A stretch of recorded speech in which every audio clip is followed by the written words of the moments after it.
In the middle of a heavy downpour, a couple walked as if it were a sunny day in the park. As they neared the river, the man mentioned it was known as the true man-eating river. Leaning on his arm, the woman beside him called out for the sensei to leave. They then tied a rope connecting their wrists, and the man declared they would be together forever.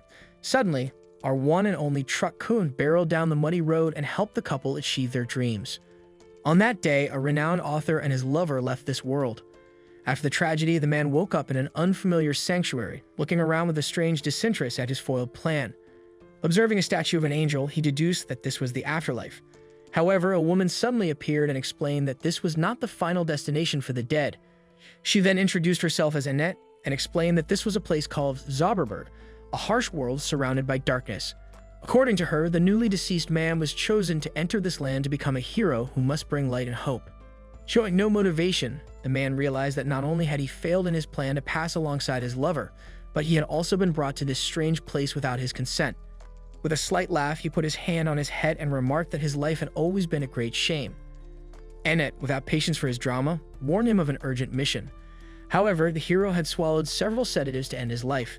Desperate, Annette detoxified him with her magic, although he didn't appreciate it much.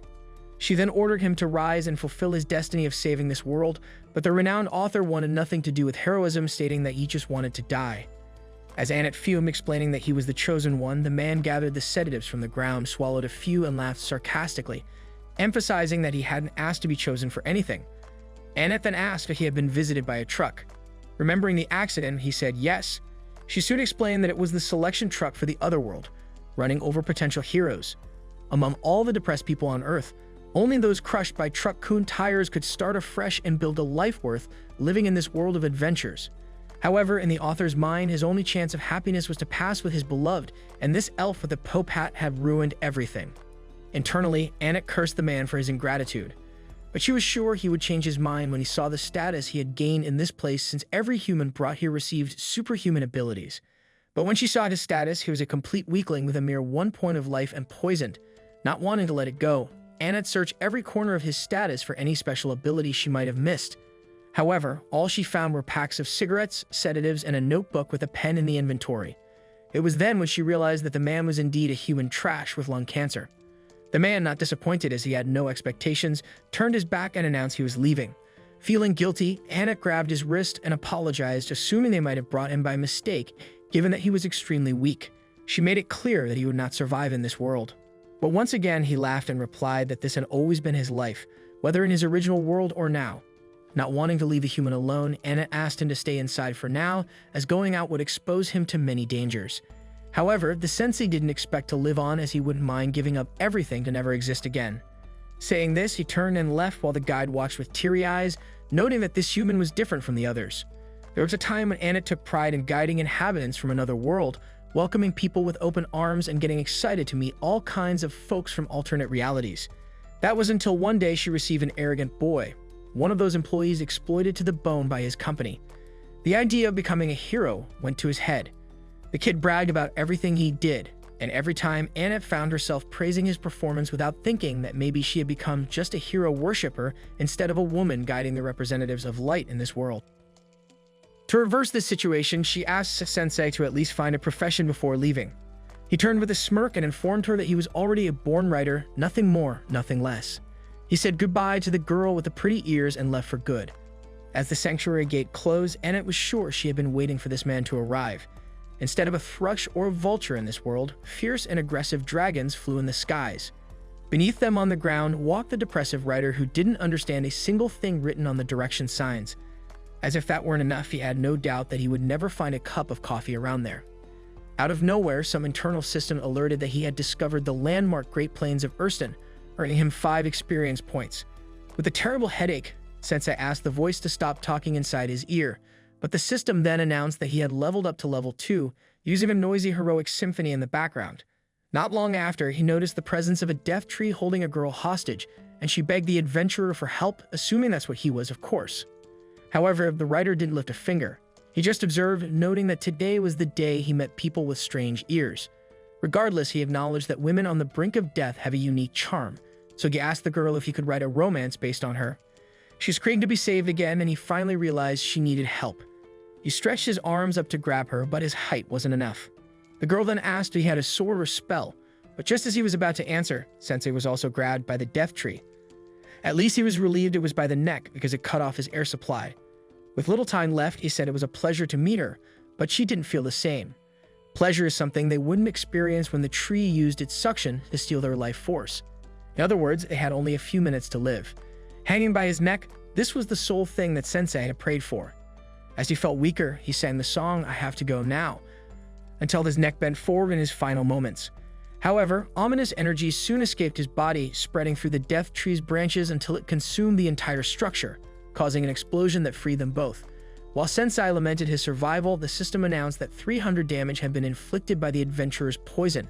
To make his headache worse, the symphony returned to announce another level up. Curious about all this, the cat girl asked what his deal was because he pretended to be weak, yet after what just happened, he clearly had some sophisticated tricks up his sleeve. He didn't answer her question and just reflected that for the 5th time he had asked for death, death did not come. The girl then says she doesn't know why the guy is depressed, but she's happy that he survived, so she thanks him for the help, invites him to her home, and asks the adventurer's name. He then introduces himself as Osamu, but is usually known as Sensei. But when the man feels his hand being pulled by the girl, he immediately remembers Sakin, who said the exact same thing when they were about to swim in the river. Thinking about this, he wonders if Sakin also came to this world. Repeating his beloved's name over and over, the cat girl thinks he's calling her by that name and tries to correct him by telling her real name. But all Sensei does is repeat Sakin's name. With the arrival of the breeze, the writer finds a reason to live amidst this insanity, stating that he will find Sakin wherever she is. With the red string tied around his wrist, he intends to reunite with the woman of his life so they can continue the plan that went wrong last time. Meanwhile, Anik prays to the gods of Zauberberg to protect this adventurer, hoping to meet him again one day. Contrary to her expectations, her wish is granted sooner than she imagined because Sensei is opening the door at that very moment.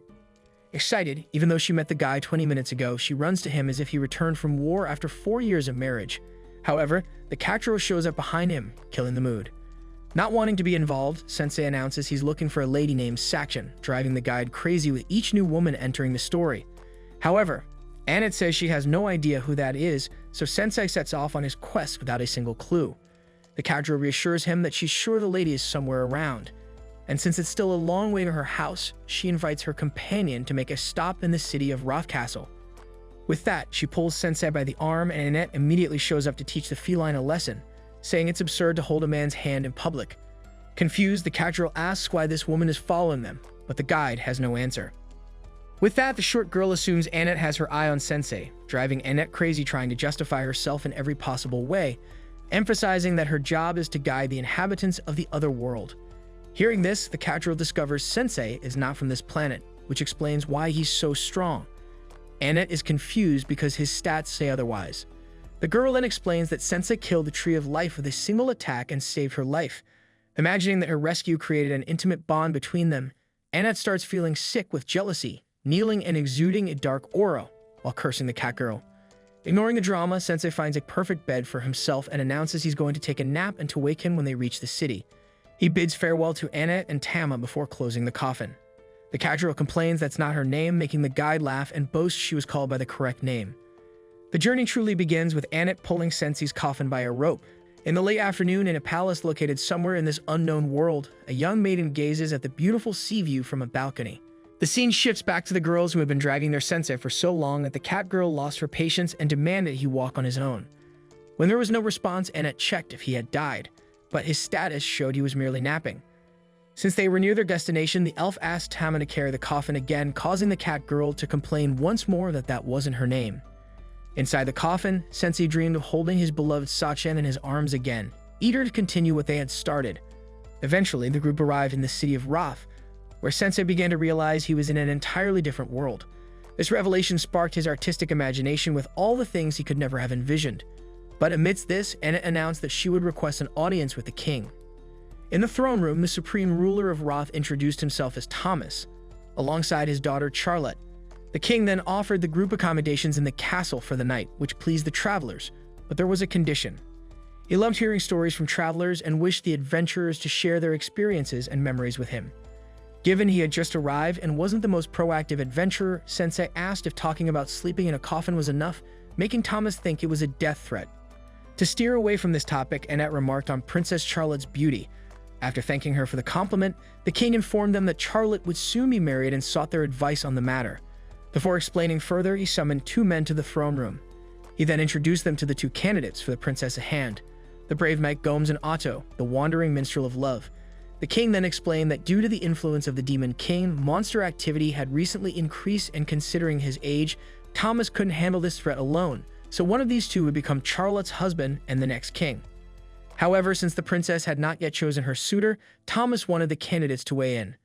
After pondering for a few seconds, Sensei said that he had no idea, as this decision would determine the future of the princess and the kingdom, and it shouldn't be placed on the shoulders of strangers who had just arrived and were unknown to everyone.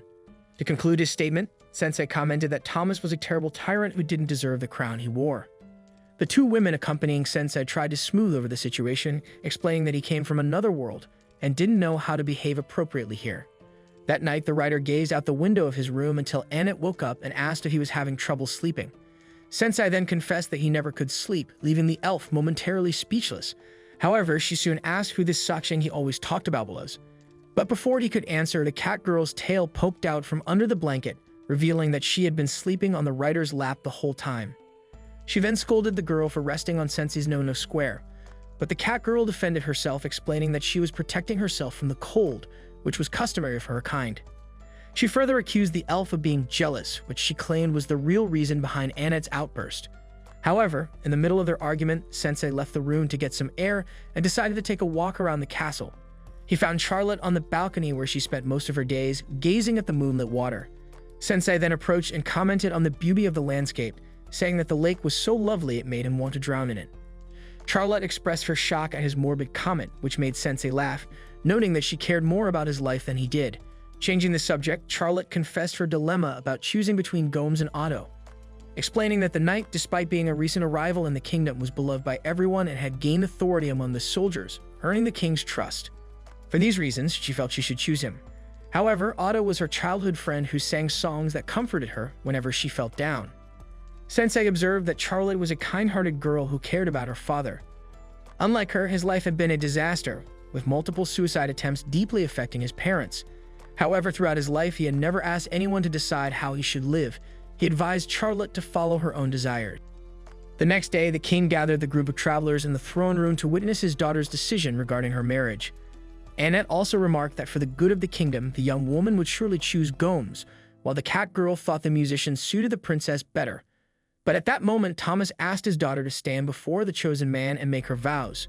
She slowly walked up to Sensei, took his hand, and declared that she would end her life with him. Everyone was shocked by her declaration, and Annette even fainted. Charlotte explained that, as she had mentioned the previous day, Otto sang to her when she was depressed, but he also sang when she was fine, sometimes annoying her all night with a new song. She didn't want to marry Gomes either because he was smelly. Desperate, Thomas urged his daughter to choose one of the men offered to her. However, she stood her ground, condemning her father's attempt to force her into marriage without considering her feelings. She stated that she didn't want to marry at all, and only Sensei had asked her what she wanted to do with her life. Amid this, Gomes revealed why he had an unpleasant odor. He then removed his armor, revealing himself to be a minotaur, a servant of the Demon King of Wrath. His plan had been to marry the princess, ascend to the throne, and then deliver her to his master. Sensei then asked if she had realized he was a monster, but she had only sensed his stinky smell. Embarrassed, the Minotaur declared that he no longer needed to ascend the throne and would simply kill everyone.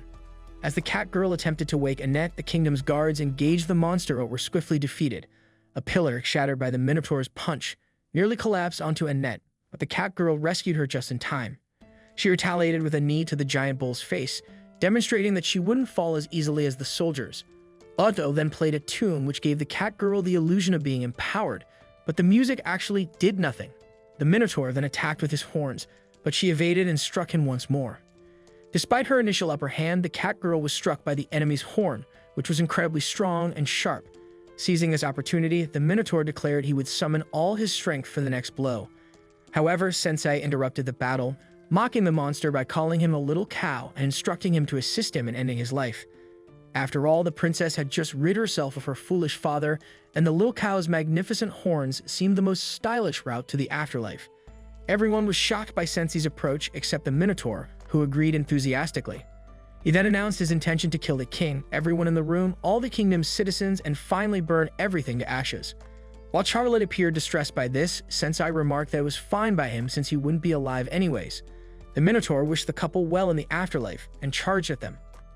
But on the brink of death, Charlotte wept and resolved to live and protect her people. Hearing this, Sensei commented on the princess's kindness as he had imagined and then pushed her out of the horn's path, declaring she wasn't suitable to be his death partner. At that moment, Anet woke up and conjured a strong light barrier that blocked the Minotaur's attack. The elf vowed never to let Sensei die as long as she was around. Besides blocking the attack, the level 18 cleric managed to break the enemy's powerful horn, impressing even the cat girl. Calling the cat girl Tama, Anet asked her to play her part. She then charged at the giant bull with a wild cat strike, sending the massive creature flying out of the castle, destroying the wall and plunging him into the lake. As the adrenaline wore off, Tama awkwardly thanked Anet for saving her life. She then smiled and also thanked Tama for saving her. Behind them, Otto declared he would turn their friendship into a song, but Tama told him to run away. While Charlotte gazed through the hole in the wall, her father knelt before her, begging for forgiveness for not considering her feelings. In tears, the king pleaded for the princess's forgiveness, but she touched her father's shoulder and expressed her desire to be heard regarding the kingdom's issues and her life. They soon embraced and cried together in reconciliation, while Sensei remarked that he had failed to die once again. A day later, a soldier alerted them about the arrival of monsters near the south gate, prompting the queen to order her royal guard to eliminate the threat. Sitting on the throne with her crown, she remembered the duty of protecting the kingdom and relied on her men for this. Dragging Sensei once more, his two companions commented on the princess's boldness in becoming the ruler of Roth, but worried about a 16-year-old girl handling the challenges of governing a kingdom. Overhearing the conversation, Sensei commented from inside the coffin that the girl had chosen this for herself, so they shouldn't worry. He noted that women on the verge of death are beautiful, but those who rise on their own are equally wonderful. As they dragged him, Tama asked if he could walk on his own. But Sensei, distracted, admired the beauty of the blue sky that illuminated his deep, dark circles. Eventually, the girls get tired and decide to take a break so they can eat something. Our lazy protagonist emerges from his coffin, eager to eat, but they only have bread. However, Sensei would much rather have some boiled tofu, so Anet decides that they should look for some in a nearby town. The group is only a few days away from reaching Tama's hometown, but Anet would like them to make a stop at a temple. Normally, an Otherworlder arrives at one of the 4 temples in this world and then heads directly for the Dark Lord's castle. However, Sensei's goal isn't to defeat the Dark Lord, he just wants to find Sachin. This means that they have to visit the 4 temples to gather information on where Sachin is. Tama is shocked because this means that if they have a hard time finding her, they will have to travel all around the world. Anet doesn't even want Sensei to fight the Dark Lord because it's too dangerous, and Tama once again teases her for being in love with him. Anet denies it and explains that Sensei just gave her hope when she had given up on her job. Tama points out that Sachin might be Sensei's soulmate, so Anet admits to traveling with him to find this out. Tama agrees to go with them until they reach her hometown, but Anet's half-hearted thank you makes Tama realize that Anet would rather be alone with Sensei. Anet ditched her job, so Tama wonders if she will even be allowed into the temple. Anet isn't worried though because the head priestess of this next temple is a dear friend of hers. Besides that, Anet didn't just leave her post without notice, she sent her letter of resignation using her familiar. This familiar makes its first appearance by snacking on Sensei's head. Anet scolds the little monster but gets even more upset when she finds out that it didn't deliver her letter of resignation. Sensei points out that the little beast is pretty loyal for returning to its master, and he names it Melos. Melos seems to have taken a liking to him, but Sensei just wants to get more rest. Just then, Sensei must tell Melos to quiet down as he begins to panic when a terrifying dragon appears. Dragons are this world's most powerful monsters, and it terrifies the girls with a scream. Just then, a girl calls it Ryuka and tells it to stop. Anet and Tama are confused as the girl approaches the dragon, so they tell her to be careful. They are shocked, though, when this girl speaks a different language to the dragon and tames it. The girl assumes that Anet and Tama's group has already suffered casualties because of the coffin and recommends that they leave this incredibly dangerous area. Sensei emerges from his coffin, assuming it's time to eat, and the girls ask the stranger to forgive his rude behavior because he's an Otherworlder. Hearing this infuriates the girl, and she vows to eliminate all Otherworlders. She unleashes a power that terrifies the girls, and her attack must be blocked by Anet's barrier. Anet does her best to hold back the attack, but her shield is eventually broken. The group is badly injured as the girl's attack does massive damage to the area, and Anet concedes that the girl's magic is insanely powerful. The girls vow to protect Sensei at all costs, but the stranger brings them to their knees with her power. The stranger's symbol terrifies Annette even more because it's the symbol of the wrathful Dark Lord. Just then, the girls are shocked when Sensei stands, having had enough of all the dangerous behavior. He points out that the girls have nothing to do with this. Sensei reminds the girl that she's after otherworlders and that he is her only opponent. He tells her to do as she pleases and reveals that he's prepared for his life to end at any time. His friends beg him to stop, but it's too late as the stranger grants his wish and sends her arm right through his chest. The girls are terrified as Sensei collapses to the ground and the stranger reveals that her name is Waldelia. Annette and Tama faint, but Waldelia is shocked when Sensei reveals that he's still alive. He can tell that Waldelia has a lot of hatred inside her, and Sensei says that he can relate. Sensei notes that he has also been consumed by intense hatred before. However, Waldelia is terrified to see him still alive as he approaches her, and Sensei observes that her eyes look very sad. He wants to know why, but Waldelia's terror causes her to flee with her dragon. Uneasy about what just happened, she wonders who Sensei really is. A while later, Amelos brings the trio to the temple they were heading to. The priestess rushes to Annette, but Annette tells her that Sensei needs immediate medical attention as he is in really bad shape. The priestess summons every healer to bring all the healing potions they have. After some time, Sensei is fine and is seen shopping for poison. The vendor explains that the poison is most effective when thrown at a monster, but he is shocked when Sensei just drinks it. Tama is furious because he had just made a miraculous recovery, but the priestesses are glad to see he is doing well. The priestess Yisha explains that she hasn't met anyone named Sachin, but is more concerned about why Annette is traveling with an otherworlder. She is glad Annette quit her job because she is too pure for it, but she's upset to see her traveling with an otherworlder. Yisha hates otherworlders because they use the gifts given by the gods for selfish reasons. Just then, a strange rapping otherworlder named Kotaro tells the girls to stop arguing and have some fun with him. They ignore him, but Kotaro demonstrates his overpowered skill of mass production, which allows him to produce an unlimited amount of the world's currency. He offers to buy the girls whatever they want. Yisha gets rid of him, but he promises to make them pay. Yisha points out that all otherworlders are like Kotaro. Annette explains that Sensei is different, but Yisha can tell just by looking at him that he is just as destructive as the others. Annette still argues for him and points out that he changed her entire life. Just then, Sensei asks for money to buy some drugs. Annette casually gives it to him, but still tries to tell Yisha that he isn't destructive at all. Yisha is then shocked to learn that Sensei doesn't have a gift. Despite that, Sensei still fought against the wrathful Dark Lord for his friends. Yisha is stunned to hear this because the wrathful Dark Lord was actually destroyed by another otherworlder 7 days ago. Tama is just as shocked to hear this news, and the two girls celebrate because it means peace has finally come to their world. This makes them question who the girl with the dragon was. It is also strange that Sensei arrives 7 days ago, but Anna can only think about how that was the day Sensei completely changed her life. The biggest question is if this world no longer has a Dark Lord, then why was Sensei brought here in the first place? Just then, the girls are startled as Sensei tears up a bunch of papers. Sensei dramatically explains that he was trying to write about the events that have happened since being brought to this world. He was struggling to write, though, and is now despairing over it. Annette eagerly waits to hear what he wrote about them meeting for the first time, but her heart is shattered when Sensei reveals that he didn't write about her at all. Sensei isn't sure why, but his meeting with Waldelia gave him a surge of creativity, and he hopes that something else exciting will occur. Annette thinks he might find something if he explores the town, and recent events have made her want to buy Sensei some stuff anyway. In town, we find that what Annette wanted to buy Sensei is some heavy-duty armor. There is no telling when they will be attacked again, and Annette never wants to see Sensei suffer ever again. Tama points out that Sensei looks like he's suffering right now, but Sensei actually kind of likes the oppressive feeling that the armor gives him. The girls go to do more shopping, and Annette tells Sensei to stay there. Yisha finds him, and Sensei explains that he was just searching for new excitement. Yisha declares that Annette will be staying with her from now on because she has always been a pure girl and trusts people too easily. Yisha is sure that Annette will be unhappy traveling with him, so she begs Sensei to break up his party. Sensei just smirks and points out that it's up to Annette to decide what she wants to do. He declares that Yisha has no say in the matter and wonders why she thinks Annette will be unhappy. Yisha explains that it's because Sensei is an otherworlder and she doesn't trust otherworlders. Just then, Yisha is stunned and a crowd forms as a man arrives. This man is said to have been created by the heavens to stand above everyone in the world. It's another otherworlder, and his name is Lord Suzuki. Suzuki announces to everyone that the Dark Lord was defeated 7 days ago and tells them to rejoice as peace has come to their world. The crowd erupts with cheer, and they all praise the otherworlders. But Suzuki reveals his real intentions. He points out that they risk their lives to bring them peace, so it's only right that the otherworlders be allowed to rule the world. Because of this, he declares that this time will be known as the Great Hero Age.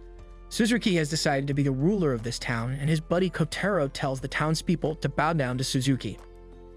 Just then, Kotaro points to the girls and tells Suzuki that they were the ones who messed with him. Suzuki is furious and declares that they committed acts of violence against another Otherworlder. Anna tries to explain that he is mistaken, but Suzuki refuses to listen to someone who would bring harm to a hero. Nearby, we see that the town is on fire, and Sensei states that he finally feels like he can write his masterpiece. The scene changes again, and now we see Suzuki using a special power to turn Annette into a pet. This change makes some parts of her body look different, like her eyes, which become black. Kotaro then uses a rap song to make fun of how easy it was to cast the spell on Annette because she is so innocent. Seeing this, Tama tries to stop Kotaro, but Suzuki uses his power on her too, and she becomes his e-girl, like Annette. After showcasing his skills, Suzuki claims that nobody can escape his power. However, Isha suddenly comes and tells Suzuki that he is using his power in the wrong way, noting that she taught him how to use it, as she did not teach him to do bad things. She then told him that nobody would listen to him, and all the people in the city agreed with Isha, which caused them to start fighting against Suzuki. However, this enraged this little monkey who sends his wolves to attack the people, citing that he will destroy the city and build a new one. Isha calls Suzuki some names, but he just laughs and says he is a hero, even mentioning that he wants to make Isha's church into his house. As the wolves attack, spitting fireballs at houses and residents, Vale begins to burn. But Sensei, protected by his giant armor, chills in his armor. But after dozens of kicks and punches, Tama manages to crack his armor, but she is soon knocked out by his helmet. Sensei then locks her in a barrel, warning of a violent cat inside. He soon sees Isha overwhelmed in battle and enraged, hears her lament how the Otherworlders misuse their gifts for selfish ends. She recounts that Suzuki was once a calm boy with a weak personality. Intrigued, Sensei starts writing down her story and asks where Suzuki went. Isha says he headed to the church but warns Sensei, who lacks a gift, that he stands no chance against Suzuki. Determined, Sensei insists on writing his masterpiece and Isha accompanies him. At the church gate, Sensei is enchanted by its beauty, while Isha worries about facing Suzuki's superhuman power without a plan. There, Sensei drinks a vial of poison, while Isha considers a stealthy approach. However, he completely ignored her and stormed into the church. Inside, Sensei expresses interest in Suzuki's story, hoping to write a novel about his experiences. But Suzuki, becoming more arrogant, welcomes the idea of an author chronicling his exploits. However, Sensei clarifies that the story is about a man corrupted by power. Feeling insulted, Suzuki orders his wolves to kill the intruders. Isha then steps forward, shooting rays of light to kill some wolves, but one grabs her magic staff, taking her out of the fight. Suzuki orders the wolves to incinerate Sensei, but he deflects the fireballs with his armor's helmet, causing a massive explosion. Turns out, the helmet reveals Milos, who deflects first-level spells as Annette had described. As the flames dissipate, Kotaro begins to worry that these enemies are stronger than they thought. However, Suzuki reminds Sensei that he still has a trump card, a giant wolf. Without delay, Suzuki commands his top pet to attack, and it bites into Sensei's shoulder. But to his surprise, the poison in Sensei's bloodstream quickly spreads to the wolf, killing it instantly. Isha heals Sensei, and Kotaro, panicking at the sight, flees. Isha demands Suzuki surrender, but he reveals his other ultimate trump card, Annette. He orders her to attack, and she draws a dagger, charging at Isha. The priestess, unable to fight her friend, prepares to retreat. But Sensei, however, takes the lead, telling Isha that Annette is stronger than she thinks. Suzuki laughs, confident in his skill, but Sensei believes Annette can choose her own destiny. With Annette's blade in his neck, Sensei tells her she is not a bird in a cage. Inspired by his words, Annette struggles internally, ultimately stabbing the dagger into her own leg. She collapses and Sensei catches her, returning her to normal to Isha's relief. Sensei then asks Isha to heal Annette, which she does, recalling that Annette is stronger than she had thought. After witnessing this, Suzuki's mask of arrogance drops, revealing his real fear as his main skill is dismantled before him. Impulsively, he grabs the dagger and nearly takes his own life, but Sensei stops him, meaning Suzuki alive to finish his book. Sensei then questions Suzuki about his story, prompting the boy to reflect on his past. But Suzuki recalls his life on Earth as a weak kid, unable to stand up to bullying and abuse. Treated like a pet by older kids, he felt powerless and considered ending his own life, but lacked the courage. His life changed when he was hit by a truck-kun, transporting him to this new world.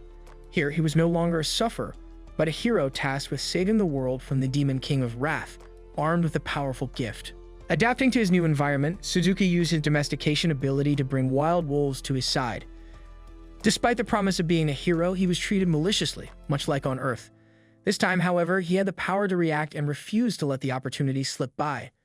In Suzuki's mind, he hadn't done anything wrong. No matter which world he was in, he would always be a nobody with that determination. After hearing Suzuki's story, Sensei is satisfied with the conclusion of his novel, which he titles Failure in Another World. It tells the tale of a weak man who hoped to live as a hero, but couldn't even become a villain due to his own weaknesses. Sensei then thanks Suzuki for providing the necessary content for the book, but admits it can't be called a masterpiece.